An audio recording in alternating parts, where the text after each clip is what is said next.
Hello and welcome back today, guys. I will be showing you 5 unique building tips and tricks from decorational to making your buildings more diverse. Alright, so this first one is decorational. To do this, you're going to need the taxidermy tool engram that can be achieved from extinction. Now, to use this, I'm going to go up to this Tech Rex real quick and I'm going to get its dermis.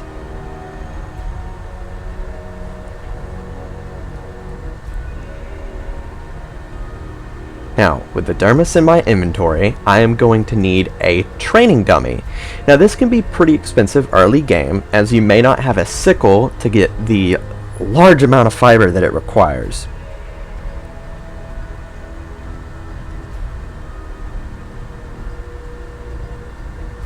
With that being said, I'm going to make one real quick.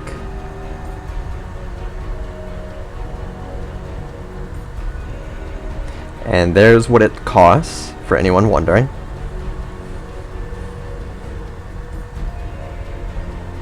So you take this, you place it down real quick.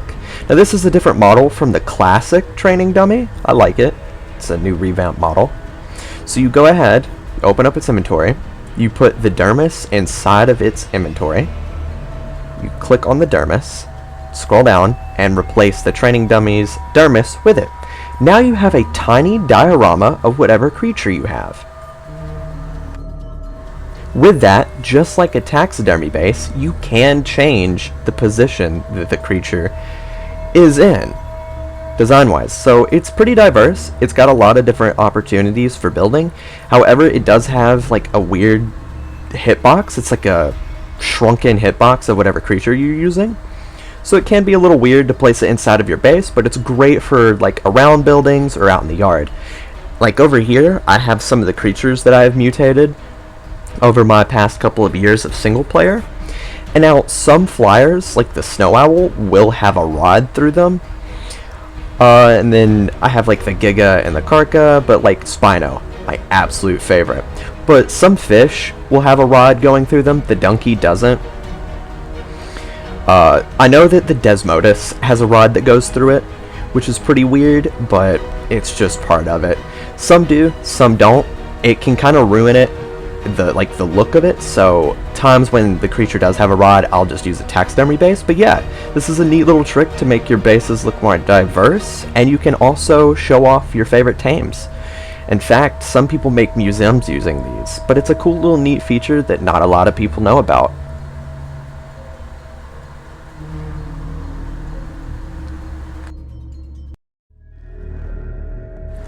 Now this next trick is actually quite useful if you're trying to build an uneven terrain, platform saddles, or rafts. This is called foundation sinking. You will need 2 foundations and a pillar. It's best if you put them on your hotbar.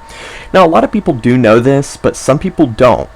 So the way this works is you place a foundation, you place a pillar directly in the center, and then you place another foundation. Now on PlayStation, it is R1, right bumper, to sync it. So when you see that it's a lower level than the other, place it. You go, you pick up the pillar, you pick up the foundation, and you repeat this process over and over till it gets about as low as you want it. Now, if you do go too low, it will go into the terrain, and you won't be able to pick it up or remove it. So some servers have that as a bannable thing, but overall, it's pretty cool. Watch how low I can get this. Oh, never mind. Okay, yeah, there we go. Yeah, you also will have enough time to pick them up. Let's see if it lets me go any lower. Yeah? Wow, okay. I keep picking up stone. There we go. I feel like if I go any lower, it's going to go into the terrain. Place another one, and yep, it goes straight through the terrain. However, that's still pretty good. That's pretty flush with the ground, and it looks pretty nice. If you did like a foundation like that in a flat area, it would look really cool, because then your base isn't all chunky and above the ground. It's also amazing for rafts and platform saddles. The same method works. Now this next trick, a lot of people ask me about, especially when I'm doing live streams and I do a tour of my builds. So this is called multi-layer walls. Now the way this works is we're going to use this foundation pretending like it's our base. So wood and stone fence foundations will work, but first you want to place your exterior wall. Hold on, I'm going to make it match the wall. There we go. So you want to place your exterior walls first, and then you're going to choose your foundation of choice. I'm going to use stone, but wood will also work. So I'm going to place stone. You want to make sure that you can still see the little green line. And then, let's say I want the wall to be wood. So I'm going to place this. Gotta flip it. Triangle on PlayStation is how you flip it. So I'm going to place it on that fence foundation. If it'll let me. Yeah, there we go. So now, my interior is wood. It's going to have beams, but my exterior is stone. Now, if I don't like the interior beams, I can always just pick it up, select it again, and then flip it to where the wood part shows inside. Boom. I have a stone exterior and a wooden interior. Now this can be pretty cool in some large builds, like inside.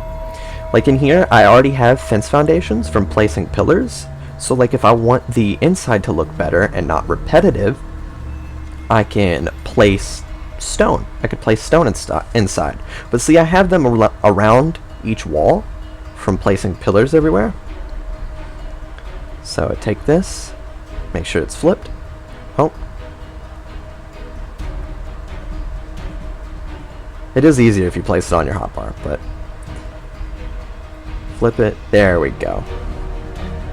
So yeah, I could do that to the entire inside. I haven't, because I don't really like it on this build, but you can. It's definitely a really neat trick to have in your arsenal, especially if you're building large structures, like I said before, because it keeps that repetitive texture out. Now, the next trick is with rugs. You will have to have access to aberration engrams. However, most people think you can just place this on a normal floor and that's it. That is actually not all you can do with the rug. You can actually use it on ramps, stairs, and you can color it. So like I'm going to place it on this ramp real quick. And boom, see? And it makes like a nice like carpeted stair design. You can color it. It has 2 different regions. Here, I'll just color one to show you. And this can be pretty cool on stairs, preferably stone stairs. It looks a little weird on wood stairs. Here, I'll show you real quick. Place it here. A lot of people hate it when you use it on wood stairs because it just looks strange. You can still color it while it's like this.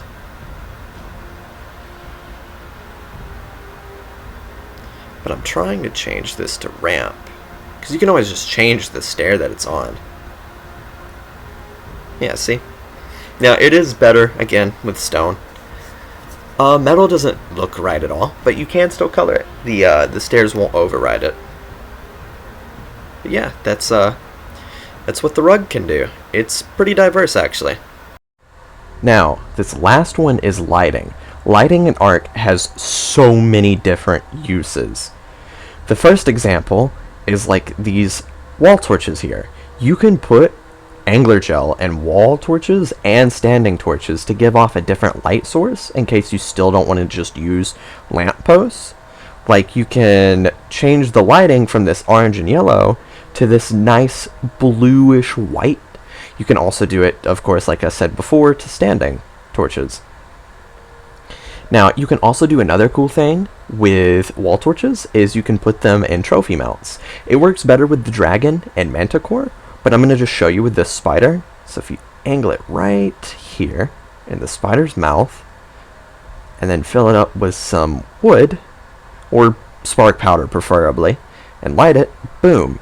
The spider's mouth is now on fire, and if that's not cool. Now, this next trick will absolutely require that you have access to scorched earth engrams, but we are going to be using a vessel and a wall torch. So let me make a wall torch just real quick.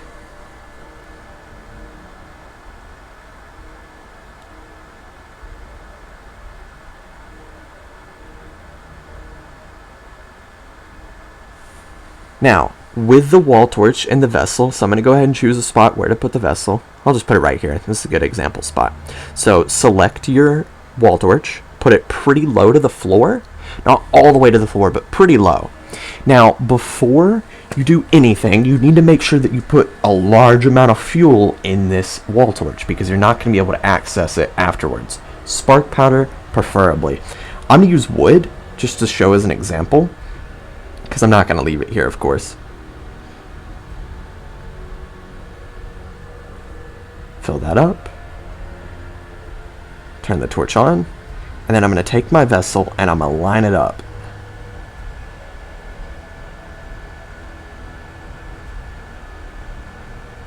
See that? Hold on. Pick this back up. If you don't get it right the first time, you can just pick it back up. Replace the vessel. Right about right there should work.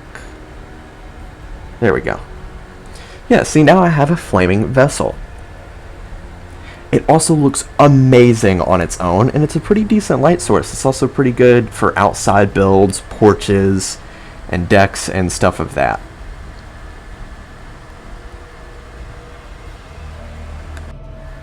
Now another one is people not knowing all of the opportunities that there are with lampposts. So I'm going to make a brush real quick.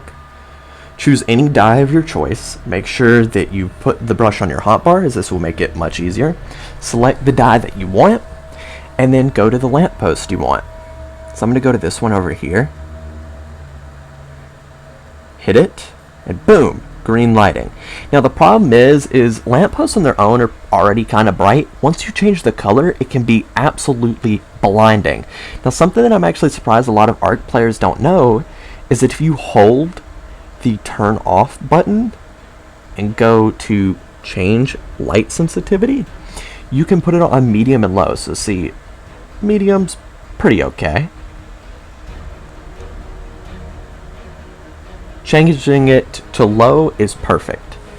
It's not too bright, and it's just right. And especially if you want to do a gradient with lampposts, which I'm going to go ahead and show you. So I'm going to select some blue dye onto the brush to do the other lamppost behind the Giga. So let me go over here. Let me change this real quick. And then boom. Now look, if I switch this to low, they gradient really well. One's not overriding the other, and it looks quite nice. I'm actually going to go do this to the other side, because I might as well.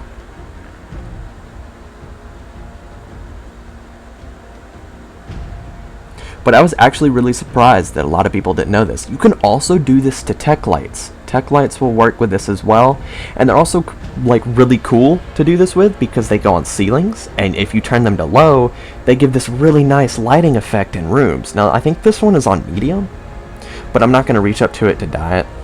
I'd have to make some ladders, and I'm not going to fool with that. That's all the little tips I have. I will see you next time.